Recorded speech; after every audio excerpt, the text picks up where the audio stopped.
Ce récit que nous avons entendu nos deux lectrices lire, ce récit nous a touchés, je suppose, m'a touché moi. Ce récit où un homme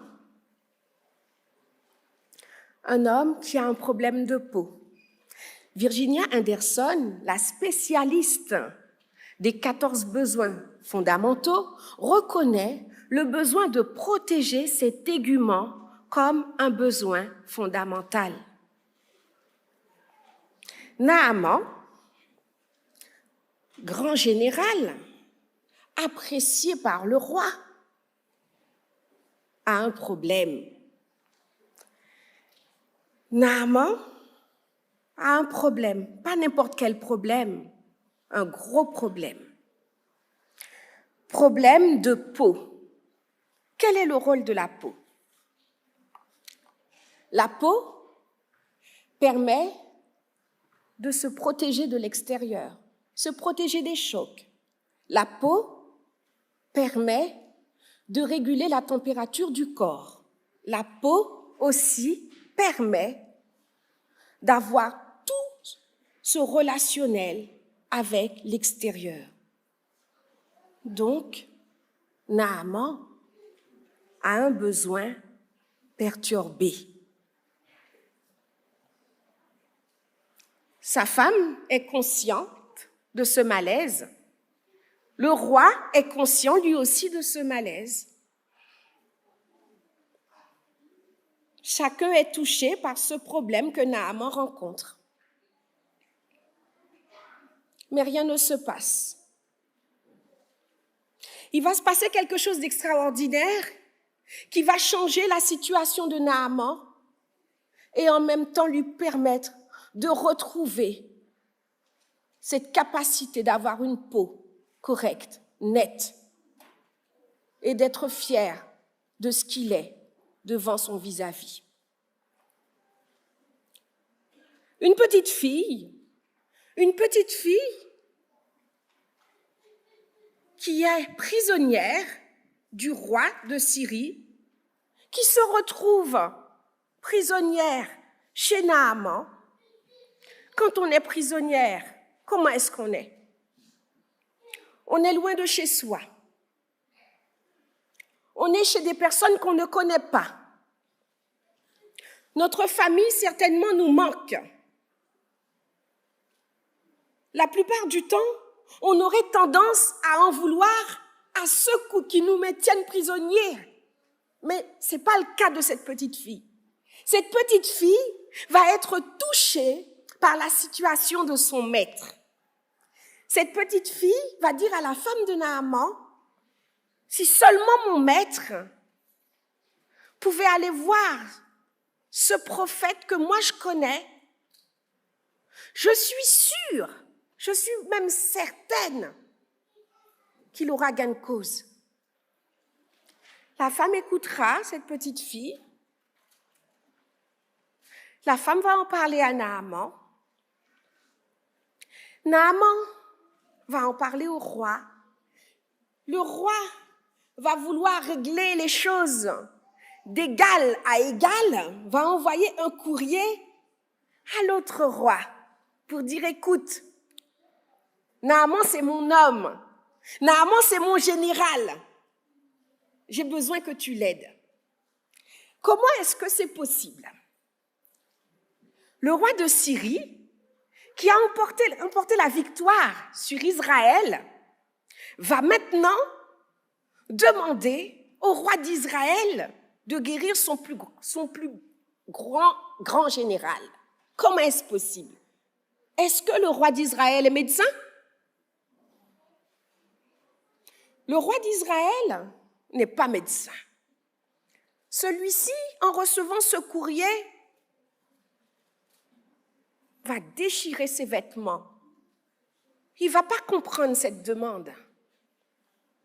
Élisée, le prophète de l'Éternel, va lui dire, mais pourquoi, roi, tu as déchiré tes vêtements? Mais Naaman aussi a besoin de savoir qu'il y a un homme ici qui peut l'aider. Alors, Élisée Élisée, de façon simple, va aider Naaman. Naaman s'attendrait, en tant que grand général, à ce que Élisée vienne le voir pour le remonter encore plus, le montrer encore plus grand, lui impose les mains, dit je te guéris au nom de Jésus. Est-ce que c'est ce que fait Élisée? Élisée ne fait pas ça. Élisée a besoin de toucher, avec l'aide de Dieu, Naaman, d'abord dans son humilité. Naaman va passer par la guérison en passant d'abord par l'humilité. Ce problème qui était censé être réglé d'homme à homme va être réglé à la façon de Dieu. Élisée va envoyer dire à Naaman d'aller se baigner 7 fois dans le Jourdain. Naaman, certes, ça ne l'arrange pas, il ne va pas tout de suite vouloir le faire, mais avec quelques conseillers, il va écouter les conseils et va y aller. Naaman est guéri, n'est-ce pas?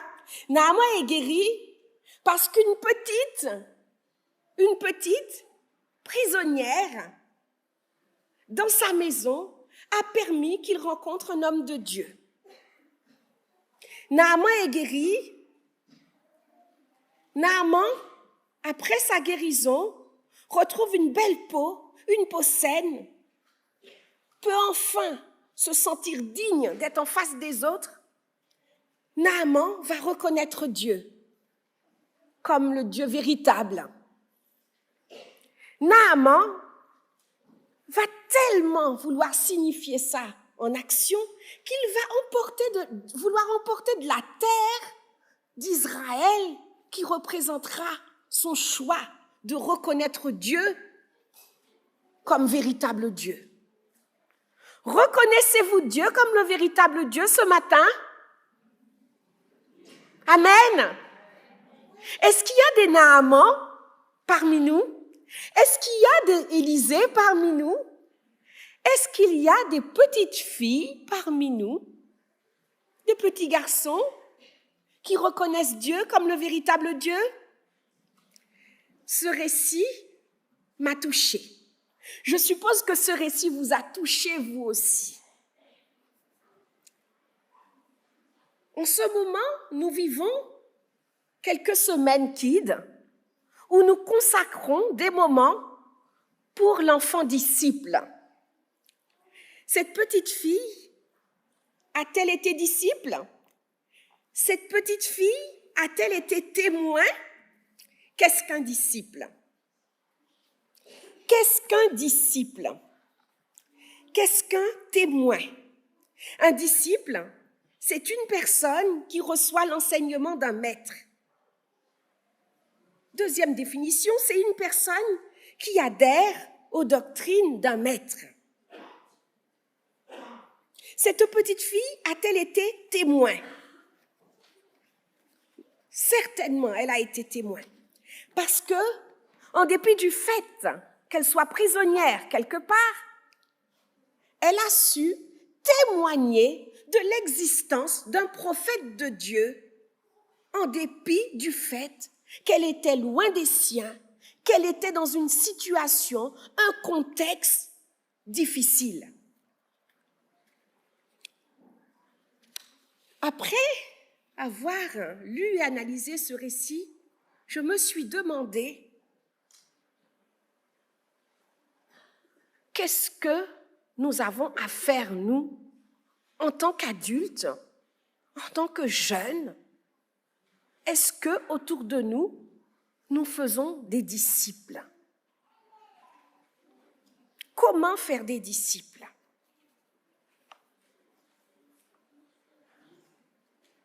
Nous vivons dans une société de plus en plus loin de Dieu, sécularisée. Et comment est-ce que nous pouvons être une église hors des murs?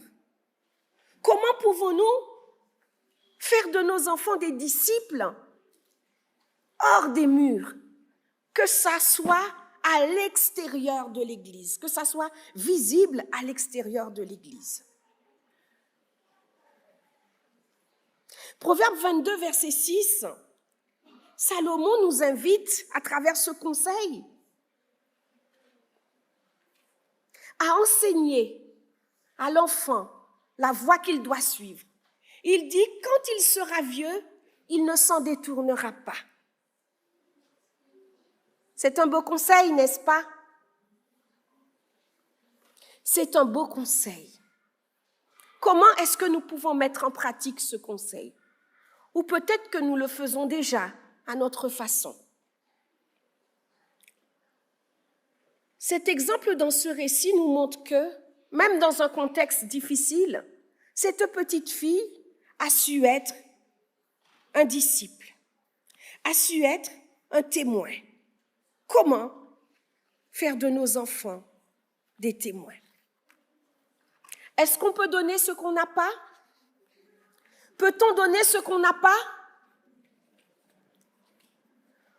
Pour que nos enfants soient témoins, soient disciples, il faut que nous, d'abord, nous soyons disciples.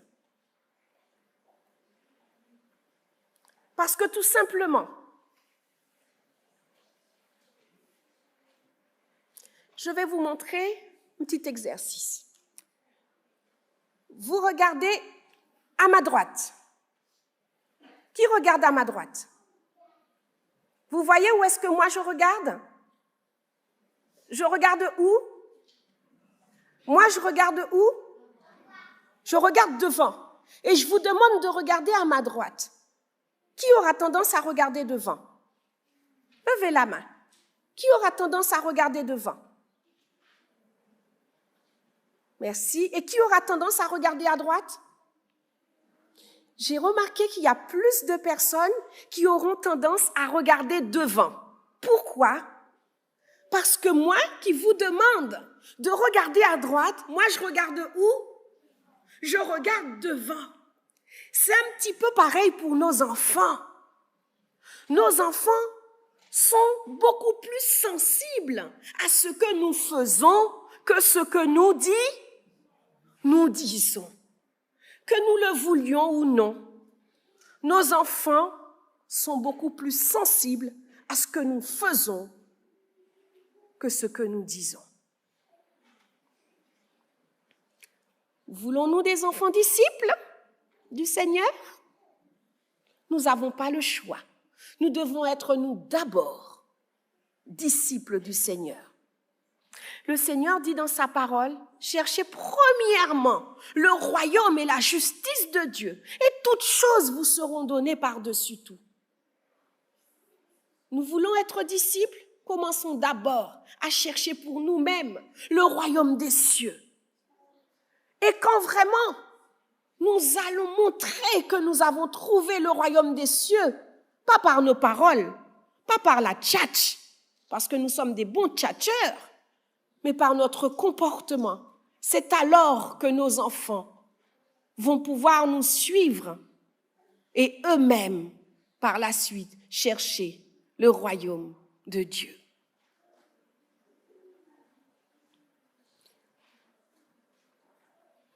Parmi nous, il y a des parents. Parmi nous, il y a des familles recomposées. Il y a des familles nucléaires. Il y a des familles monoparentales.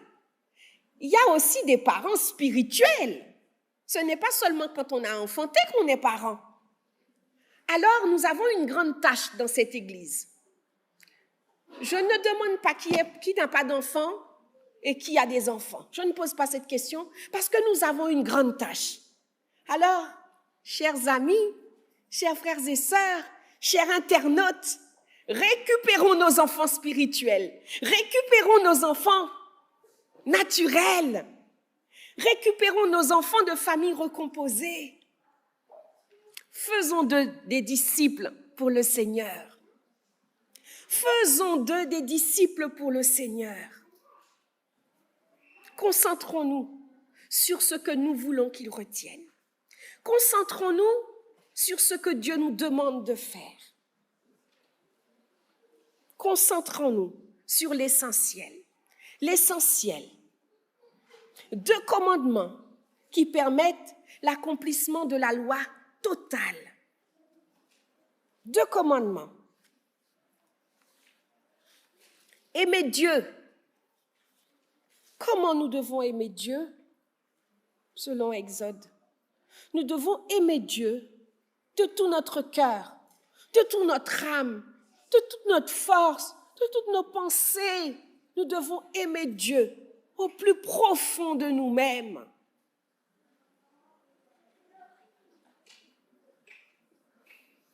C'est difficile, n'est-ce pas?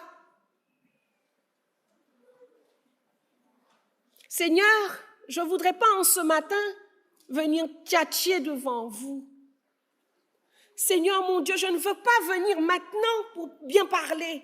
Je voudrais, Seigneur, que tu fasses ce travail en moi pour que je ne puisse pas seulement être quelqu'un qui parle, qui n'agit pas, mais quelqu'un qui puisse être quelqu'un de transparent, quelqu'un d'aimant, quelqu'un qui aime vraiment et qui peut le démontrer pour que je puisse faire de l'enfant qui est à côté de moi un disciple. 2e commandement, tu aimeras ton prochain comme toi-même. Comment aimer mon prochain comme moi-même? Comment aimer mon prochain comme moi-même? C'est difficile, n'est-ce pas? C'est difficile. Est-ce qu'il y a des Élysées dans la salle? Il y a des Élysées parmi nous? Élisée avait fait une chose. Élisée avait parlé sans toucher. Naaman avait été guéri.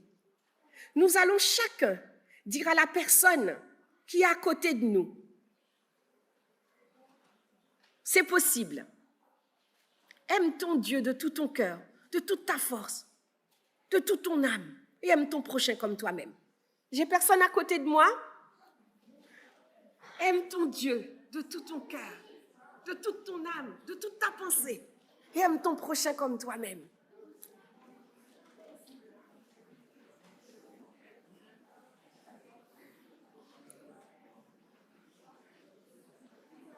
Amen. Maintenant, on est encore, Élisée est encore parmi nous. Nous sommes des Élisées. Parlons. Seigneur, je t'aime. Seigneur, je veux t'aimer. En dépit de ce que je suis, je veux t'aimer de toutes mes forces, de toute mon âme, de toute ma pensée. Et je veux aimer mon prochain comme moi-même. Seigneur, je sais que ce n'est pas une chose facile, que de moi-même je n'y arriverai pas. Mais comme Élisée n'avait pas touché Naaman. Élisée avait parlé. Et ton Saint-Esprit, ta puissance a permis que Naaman soit guéri. De la même façon, Seigneur, ta parole est créatrice. Je veux croire maintenant, au nom de Jésus, je veux proclamer que c'est possible. Si nous parlons, la parole, elle est créatrice, c'est possible.